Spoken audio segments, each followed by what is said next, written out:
Una vez más por su presencia en este 38º Seminario Internacional Sector Portuario. Les recordamos que este acto es transmitido en vivo a través de nuestra página web www.scpm.gov.es. Además, nos puede seguir en nuestras redes sociales, en Facebook y YouTube. Nos encuentran como Antimonopolio Ecuador y en Twitter como Antimonopolio SE. Nuestro siguiente expositor es el abogado Matías Edwards. Él es abogado, licenciado en Ciencias Jurídicas y Sociales de la Universidad de Chile, profesor ayudante de los departamentos de Ciencias Penales y Enseñanza Clínica del Derecho, ambas de la Facultad de Derecho de la Universidad de Chile, abogado de la División de Abusos Unilaterales de la Fiscalía Nacional Económica, y nos acompaña mediante videoconferencia con el tema Conflictos de interés en la industria naviera y portuaria. Bienvenido.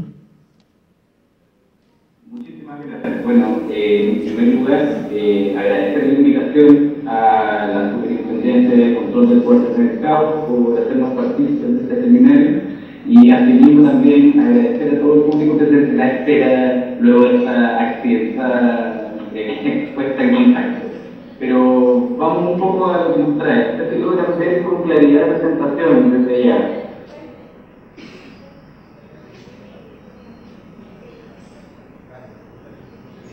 Bueno, vamos entonces con los antecedentes del sector portuario en Chile, como elemento de primer análisis de esta presentación.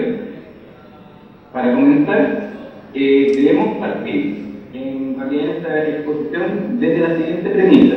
Actualmente en Chile, los puertos cumplen un rol preponderante en el desarrollo económico nacional. De hecho, se estima aproximadamente que un 38% del Producto Interno Bruto se genera precisamente a partir de las exportaciones. Pero previo a esto, es importante dejar en claro a esta audiencia cuáles son los antecedentes que preceden más bien al actual sistema de operación portuaria en Chile y cuáles son precisamente los efectos que este han tenido precisamente en la competencia a nivel nacional. Haremos una subdivisión en tres grandes periodos que nos ayudarán a entender un poco cuál es la lógica que ha establecido el Estado de Chile tras la regulación de tránsito. El primer proceso va desde los años 1960 y 1980, que se caracteriza fundamentalmente por la creación de una gran empresa, que es la Emporchi, que es dentro de la empresa portuaria de Chile. ¿Cuál era la función principal de la Emporchi? ¿Cuáles eran sus facultades exclusivas? Precisamente explotar, administrar y conservar puertos comerciales de uso público, así como también actuar como autoridad portuaria, ya sea en la transferencia de carga, el porteo, la recepción y el almacenaje de carga. Y finalmente también tenía una función tarifaria, esto es referida principalmente a la fijación de dichas tarifas. Como pueden apreciar, esta sola empresa, la que se denomina Emporchi, agrupaba o aunaba todas las funciones que actualmente están desagregadas en muchos intervinientes que compiten en el mercado o en la operación portuaria precisamente. Y este es un elemento bastante importante porque nos va a ir dando luces de cómo fue evolucionando en nuestro sistema la operación y la competencia al interior de los mismos. De manera meramente referencial, la dependencia de la Emporchi en particular dependía en primer lugar del Ministerio de Obras Públicas de Chile. Esto fue de los años 60 al 75 aproximadamente y luego empezó a depender del Ministerio de Transporte y Telecomunicaciones. ¿Por qué se produce este cambio? Precisamente porque el Ministerio de Obras Públicas lo concebía, o el Estado más bien lo concebía como infraestructura sin alusión o sin referencia a la función logística que cumplen los puertos en dar factores relevantes del comercio. Por ello luego se transmite precisamente al Ministerio de Transporte y Telecomunicaciones. Por otro lado también tenemos que la Emporchi tenía una serie de regalías tributarias en relación a los puertos privados competidores y que estaban dados precisamente por una diferencia de costo que iba alrededor de los 60 o que podía llegar incluso al 60%. Pasemos entonces a la siguiente diapositiva. Bueno, un segundo periodo es precisamente el análisis si se quiere, de la operación portuaria. Va desde los años 1981 a 1986 y se caracteriza fundamentalmente por la dictación de estas tres leyes que señalamos dentro de la presentación. La 18.011, la 32 y la 18.042. ¿Cuál es la importancia de este proceso? segundo proceso más bien, en que se sientan las bases de un sistema de operación de puertos múltiples, ¿ya? Pero acá es importante distinguir cuáles son las operaciones múltiples que vendrían a introducirse en particular. Por ello, es importante distinguir entre operaciones básicas por una parte de un puerto y operaciones complementarias o derivadas. Las operaciones básicas en particular estarían referidos más bien a los servicios de uso de puerto por una parte y a los servicios de uso de muelle. Mientras que en este periodo en particular, las bases del sistema multioperador están establecidas única y exclusivamente en relación a los servicios derivados, que como bien señalamos ahí son estiva, desestiva, transferencia de carga, porteo y almacenaje, entre otros.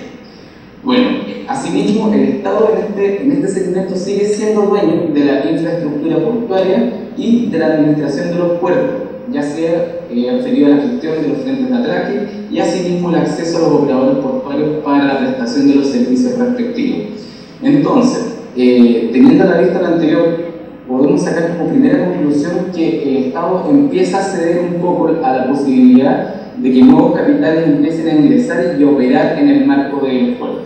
Asimismo, como tercer punto relevante, es importante señalar que en esta época se dicta la primera regulación relativa a los puertos privados en Chile. ¿En dónde? En el Código de Comercio de nuestra nación. Particularmente fue una modificación que se introdujo al título tercero de dicho cuerpo normativo. ¿Cuál es el efecto directo que genera este segundo proceso o esta modernización, si se quiere, del sistema portuario? Es que introduce un primer elemento de competencia intraportuaria. ¿Ya? ¿Por qué le referimos o por qué hablamos de competencia intraportuaria? Porque se da precisamente entre los operadores que actúan al interior del puerto y obviamente, como lo señalamos en su oportunidad, referido a estos servicios complementarios o servicios derivados de los básicos. No obstante ello, es muy importante dejar en claro que empiezan a aparecer una serie de factores sensibles que urgen sobre la necesidad de reformar esta legislación. Y está referido fundamentalmente, por un lado, al crecimiento del comercio exterior a principios, fines de los años 80, principios de los años 90, problemas de infraestructura y cuellos de botella derivados precisamente de la administración exclusiva que tenía el Estado a partir de un único organismo que era el ENPORCHI, encargado obviamente de administrar los principales puertos de nuestro país.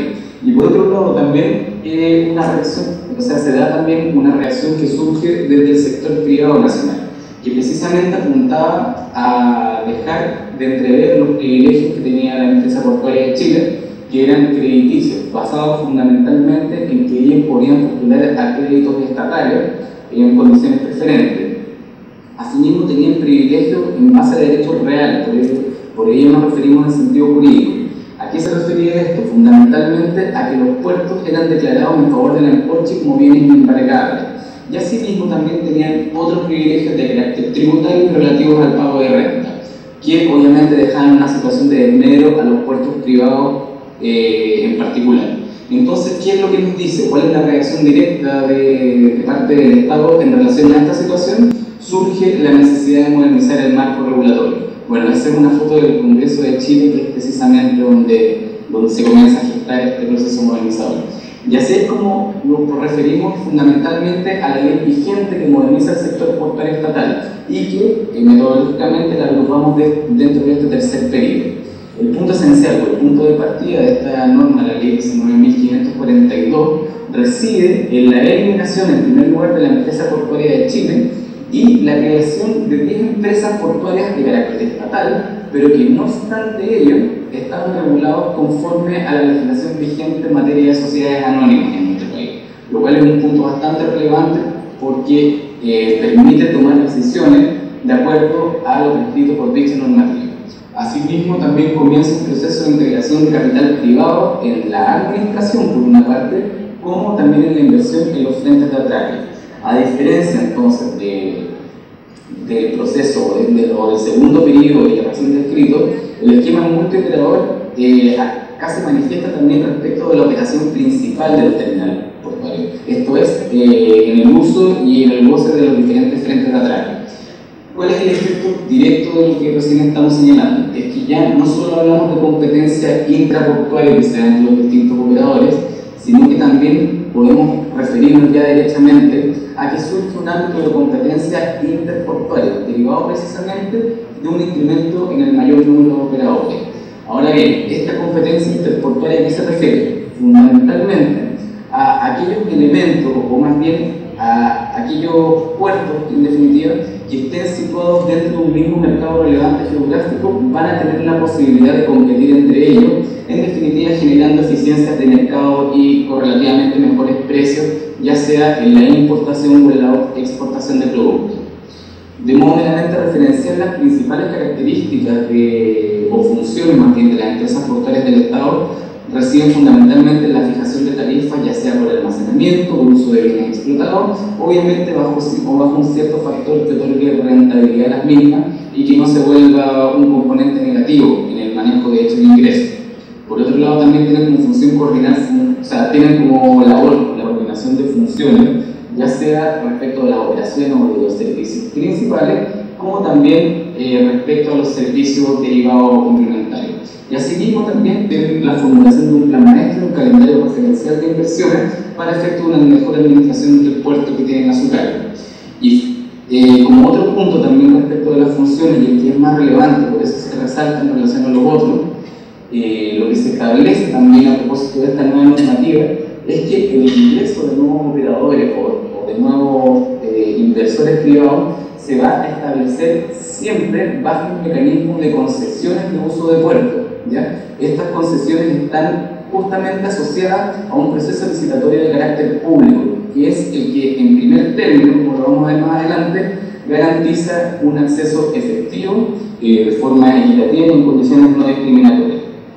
¿Cuál es la consecuencia directa de estos tres periodos, si se quiere, de evolución en el marco del diseño institucional portuario? Es que precisamente los puertos sean vistos como eslabones relevantes en la coordinación de los sistemas logísticos que sustentan su rol de cara al hinterland que tienen, como también respecto al foreland por el que se ven afectados. El hinterland se refiere precisamente al área de incidencia que tienen los puertos con respecto a su mercado relevante geográfico hacia adentro. ¿Esto qué es? Precisamente el producto de las importaciones que llegan al puerto y los respectivos canales de distribución. Mientras que el foreland está relacionado precisamente al rol o al juego que tienen los puertos precisamente con las importaciones que reciben versus las exportaciones que saca del territorio nacional. Por otra parte, también refiriéndonos referencialmente a los tipos de puertos y participación en infraestructura, tenemos que existe un triple esquema que define con bastante claridad cuáles son la naturaleza misma de los puertos y qué rol cumple cada uno en el mercado en particular. Los puertos públicos son aquellos que ocupan un mayor porcentaje, están relegados a un 39%, mientras que los privados tienen un 31% y los privados de uso público un 30%. En particular, el objeto de esta presentación está referido a este gran 39% de puertos estatales, dado que los privados no tienen una regulación sectorial específica, sino que están, como ya lo mencioné, única y exclusivamente normados por el Código de Comercio y atienden a una finalidad de carácter privada y específica. ¿A qué me refiero con esto? Puertos de carácter minero, puertos de carácter gasífero, etcétera, etcétera.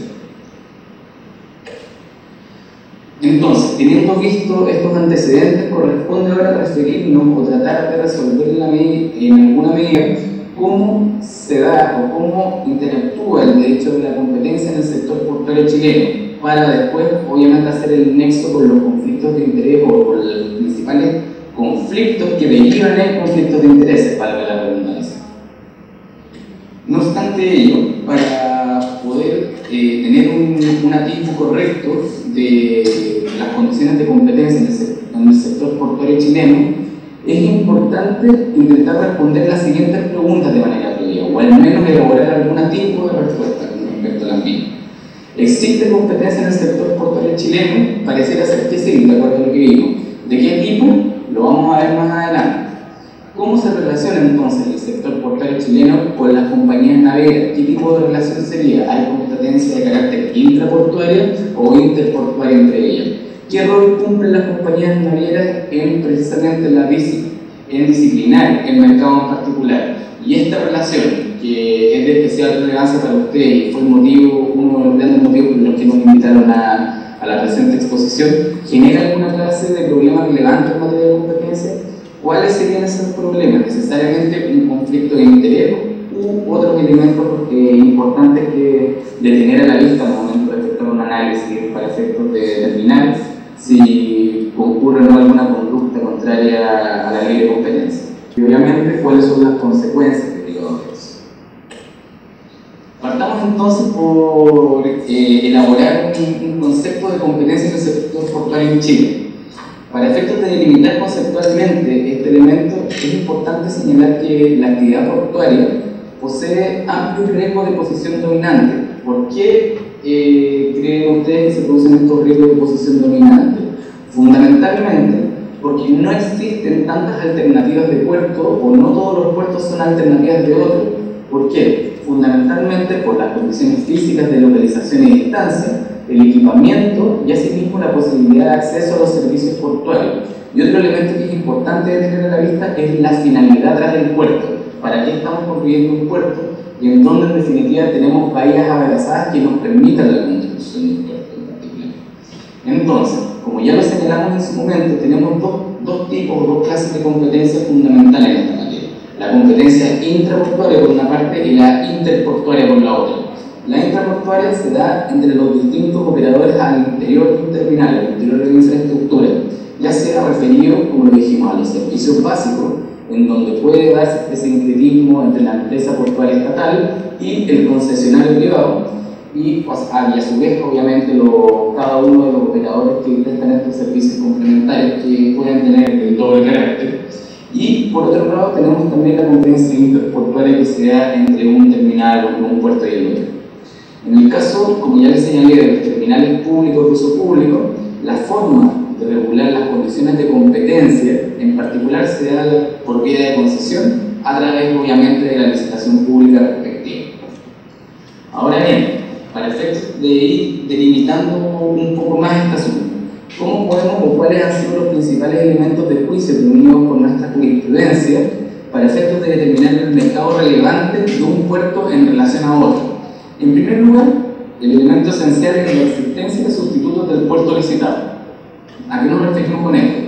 ¿Qué otro puerto que está dentro de un determinado territorio geográfico tiene características similares, ya sea para recibir barcos de una misma entidad, tiene naturaleza parecida respecto a la ubicación geográfica y a las condiciones mismas en que opera el terminal, que en definitiva me va a poder permitir prestar exactamente el mismo servicio que sea económicamente viable para la persona que tiene por objetivo acceder al puerto en sí mismo?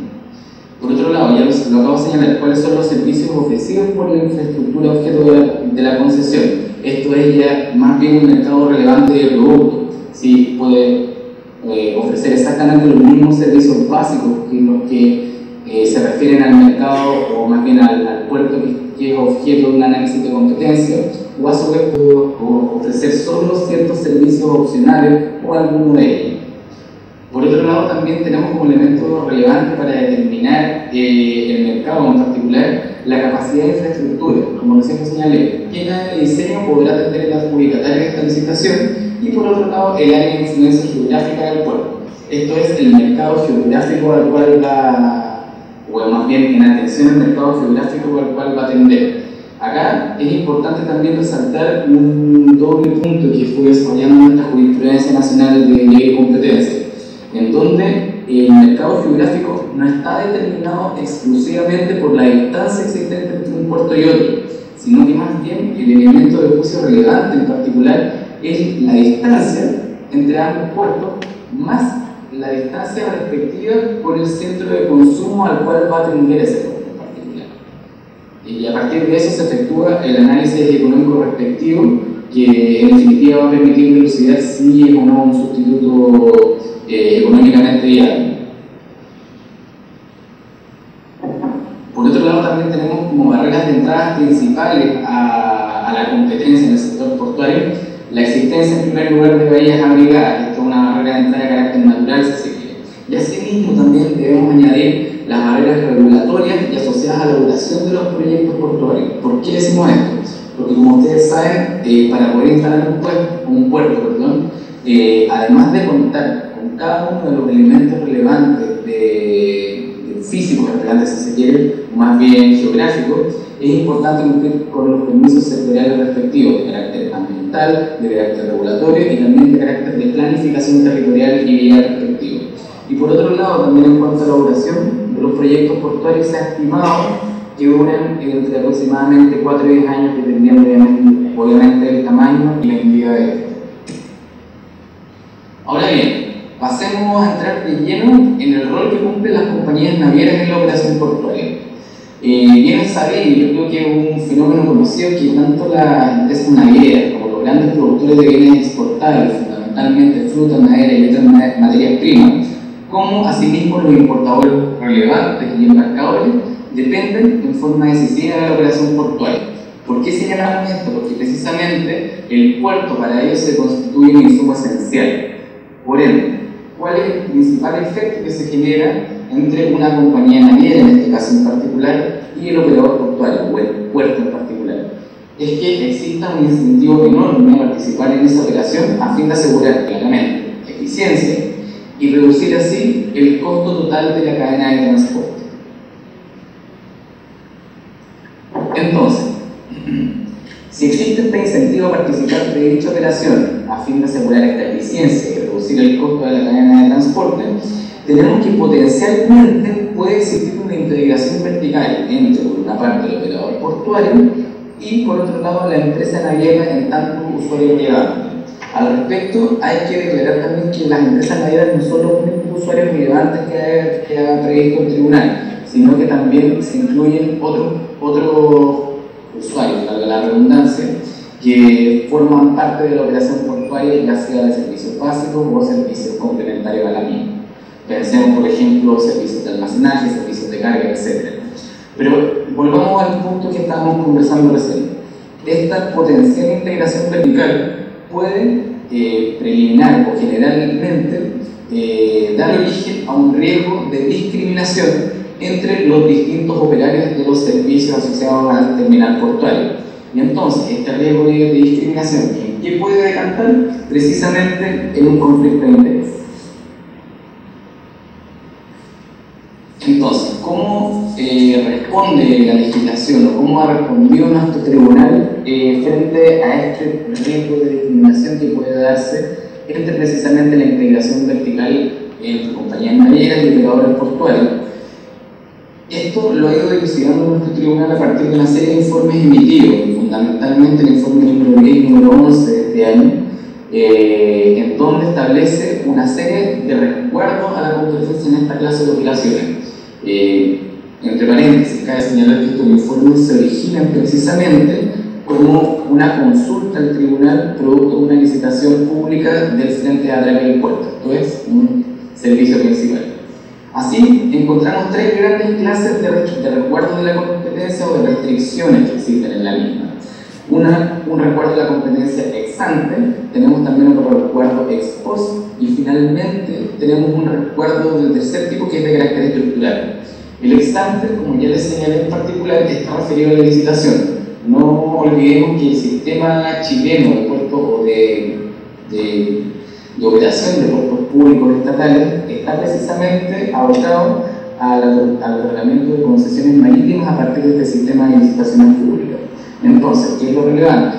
Que existan bases de licitación que definan claramente cuál va a ser el mecanismo y modalidad de esta licitación y asimismo que establezca criterios objetivos, no discriminatorios y previamente establecidos referentes a, por una parte, la evaluación y por otra, a la adjudicación de la licitación misma.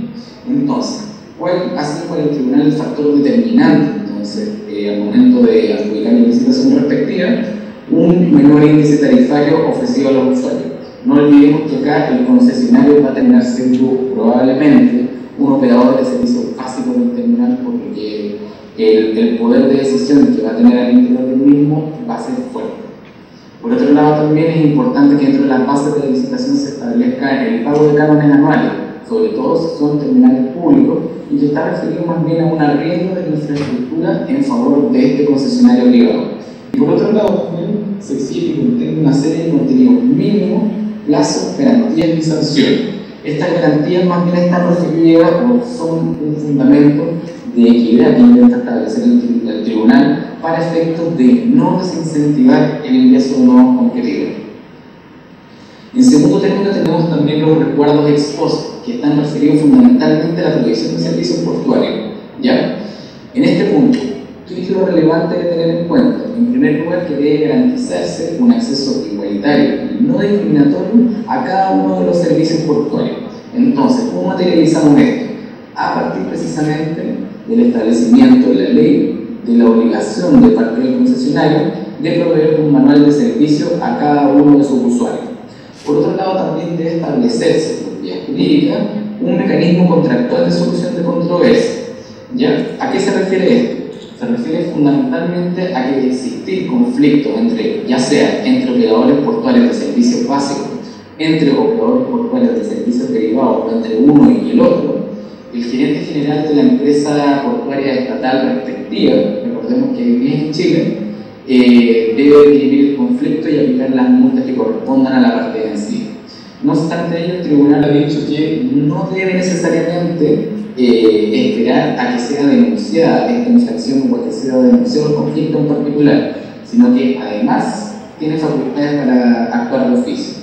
Y acá es importante también establecer un relativo de cómo entran a regir o cuál es la incidencia también de las normas de gobierno corporativos al interior de las empresas portuarias estatales.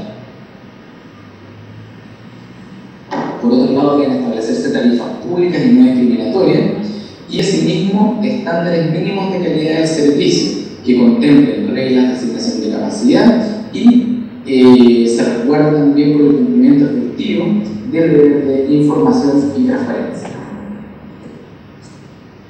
En tercer término, y como parte esencial de esta presentación, tenemos precisamente los recuerdos estructurales, que son aquellos que están referidos a la restricción en la participación de ciertos usuarios de servicios portuarios, ya sea por una parte en la licitación o por otra en la propiedad de la sociedad concesionaria. En este punto vamos a abordar dos temas de especial relevancia, referidos fundamentalmente a la integración vertical, que ya lo señalamos hace un momento, como por otro lado a la integración horizontal que puede darse entre los distintos operadores de un mismo servicio. En el caso de la integración vertical, que está referida en este caso a quien opera en la provisión del servicio básico versus el complementario, o bien aguas arriba y aguas abajo en el caso en particular, lo que ha dicho el Tribunal de Defensa de Libre Competencia en Chile es que permite la integración vertical entre los usuarios relevantes. Recordemos que estos están referidos a quienes operan en el marco de los servicios básicos como complementarios.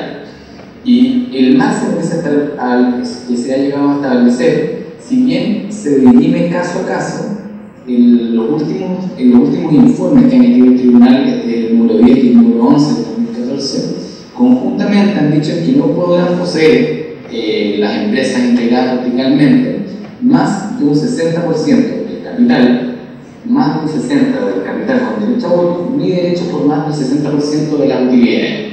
¿Por qué es importante señalar esto? Precisamente no por el porcentaje en particular, como bien lo dije, eso se va a dirimir según las características del caso en particular, sino que más bien la participación está referida al capital por una parte. ¿A qué me refiero con esto? Al monto que cada concesionario privado aporta para efectos del desarrollo del negocio en particular. Cuando nos referimos, por otro lado, al capital con derecho a voto, es que además de la inversión hecha en dinero, está referido también al poder de decisión que tiene este concesionario en particular, y cuando hablamos de las utilidades, precisamente atendemos a cuál es la ventaja competitiva, cuál es la ganancia que va a obtener este concesionario por entrar a participar o por estar integrado verticalmente con algún operador de un servicio derivado. Bueno, luego, de forma meramente referencial, la Comisión del Tribunal, atendiendo las teorías económicas de reducción de costos de transacción, consideró que podía ser relevante la integración vertical para fomentar inversiones necesarias, pero siempre que las mismas se mantengan en calidad de participación minoritaria. Esto es importante por las consecuencias que puede tener en interblocking, pero no es objeto de la presente exposición adentrarnos en ese tema. Luego, refiriéndonos a la integración horizontal, Esto es, refería entre operadores de servicios que pueden ser básicos o complementarios, pero en un mismo eslabón, si se quiere. El tribunal ha señalado que son necesarias a efectos de asegurar debidamente la competencia entre operadores de carácter independiente. No obstante ello, la integración horizontal debe evaluarse caso a caso por los efectos anticompetitivos que puede generar. ¿A qué me refiero con esto? Que en un caso en particular, de no existir dentro del mismo mercado relevante geográfico un sustituto efectivo que permita disciplinar el mercado en relación al competidor que se está integrando horizontalmente con el otro, probablemente se va a generar una situación monopólica que va a tender un abuso a partir de una norma o una regla discriminatoria impuesta por ella. Ahora bien, pasando ya de los resguardos ex ante, ex post y estructurales, es importante también dejar en claro que dichos resguardos no se agotan necesariamente en ellos, sino que existen otros que nuestra jurisprudencia ha ido adoptando también como una reacción, si se quiere, frente a los casos que se han dado en la realidad. En primer lugar nos referimos a los resguardos frente a actos de la autoridad y luego vamos a ver aquellos resguardos que se han dado en mercados complementarios. Frente a actos de la autoridad se han dado precisamente o se han planteado resguardos tendientes a evitar por una parte conductas de discriminación arbitraria o también conductas en materia de predación en la prestación de servicios anexos al recinto portuario. ¿Cuáles han sido estos casos?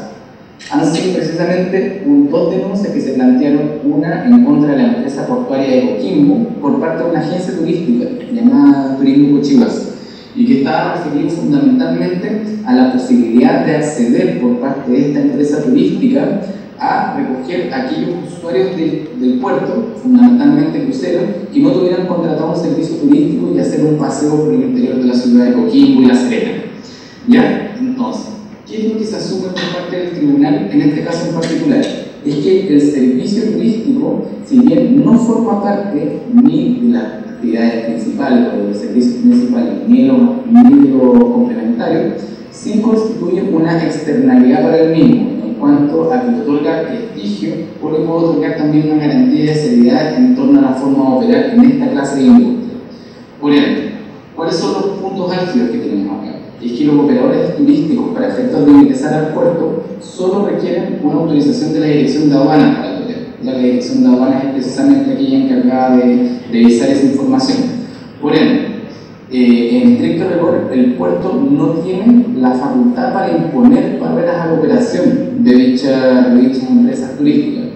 Pero, en el caso en particular, dado que constituye una externalidad para el puerto en particular, resulta justificada la necesidad de solicitar el cumplimiento de ciertos estándares mínimos de calidad y que fueran de carácter público, transparente y no discriminatorio. Entonces, ¿qué es lo que se dice en este informe que emitió la Fiscalía Nacional Económica en su momento? Que el carácter público, transparente y no discriminatorio del requerimiento surge como elemento esencial a fin de asegurar un estándar que fuera igualmente aplicable a cada uno de los operadores turísticos, en tanto generadores de externalidades para el puerto. Por otro lado, también tenemos la denuncia efectuada en contra del Terminal Internacional de San Vicente por parte, bueno, en este caso fue denunciante anónimo, pero en definitiva lo que se planteó fue la fijación de precios predatorios respecto de servicios de almacenaje y transporte de containers desde hasta el almacén extraportuario en el puerto de San Vicente. Abogado, disculpe la interrupción, pero con el objetivo de cumplir con lo programado, tenemos 5 minutos para culminar con la videoconferencia. Perfecto. ¿Me dejarían entonces adelantar a las conclusiones, por favor? Muy amable, sí. Ya, bueno, como recién les dije, el segundo mercado era aquello, está referido más bien, el segundo recuerda a los mercados relacionados, que está referido al transporte marítimo de mercancías hacia el extranjero. Este es un caso bien controvertido que se dio en el tribunal y voy a señalar más bien de forma bastante rápida, para no interrumpirlos a ustedes tampoco, en qué consistió esta situación. Lo principal que se planteó acá es precisamente que para efectos de poder operar y de poder exportar, la Asociación de Exportadores de Chile planteó una denuncia ante esta fiscalía que después se transformó en un requerimiento al Tribunal de Defensa de la Libre Competencia, en donde las empresas o las agencias navieras lo que hacían eran cobrar un componente adicional por obtención del visto bueno en el documento único de salida, que es aquel que permite precisamente a un exportador poner el producto arriba de la nave. En este caso en particular, en primera instancia fue sancionada la empresa o las agencias de viaje, las agencias navieras, precisamente porque la decisión de contratar a la naviera dejaba cautivo, en el caso en particular, al exportador en relación a la agencia de naves correspondiente, a pesar de que dicho servicio no está exigido por la normativa sectorial correspondiente. Bueno, y finalmente, y pidiéndole las disculpas del caso también en particular, a modo de conclusión, estimo que estos son los 4 puntos más relevantes de la presente intervención. En primer lugar, dejar en claro que el modelo portuario chileno generó con el paso de los años que surgieran esquemas complejos de competencia, principalmente referidos o aquellos tendientes a establecer situaciones de naturaleza intraportuaria como interportuaria. Por otro lado, el amplio desarrollo que se experimentó a nivel portuario en las últimas décadas generó incentivos tanto a la integración horizontal entre operadores de servicios básicos portuarios y vertical entre ya sea operadores de servicios básicos como de servicios complementarios y derivados que intervenían entre sí, dentro de los cuales podemos incluir a las navieras en el caso en particular y que definieron las categorías de usuarios relevantes determinados ya sea por el hinterland o por el foreland respectivo. Recordemos acá que los usuarios relevantes son aquellos precisamente que intervienen en la operación y que son considerados por el tribunal para estos efectos. Bueno, por otra parte, frente a dichos incentivos, lo que ha dicho la jurisprudencia es adoptar una serie de resguardos y restricciones de competencia de triple carácter, ex ante, ex post y estructurales, tendientes a mitigar los potenciales efectos anticompetitivos que esta clase de conductas pudieran generar. Y finalmente, es importantísimo también hacer presente a esta audiencia que el problema no se agota en el establecimiento de estos 3 resguardos, ¿ya? Sino que también existen otros mercados adyacentes en donde el rol del operador portuario puede tener incidencia fuertísima en cuestiones de competencia e incluso en el caso de los puertos públicos, un acto de autoridad puede dar origen a un problema de competencia en el caso en particular. Bueno, y eso sería más que nada la presentación de nosotros, de esta Fiscalía Nacional Económica. Agradezco también el tiempo y bueno, cualquier duda, comentario, sugerencia, ahí está mi correo electrónico para que se puedan comunicar conmigo. Muchas gracias. Agradecemos al abogado Matías Edwards de la Fiscalía Nacional Económica de Chile, que nos acompañó con el tema Conflictos de interés en la industria naviera y portuaria.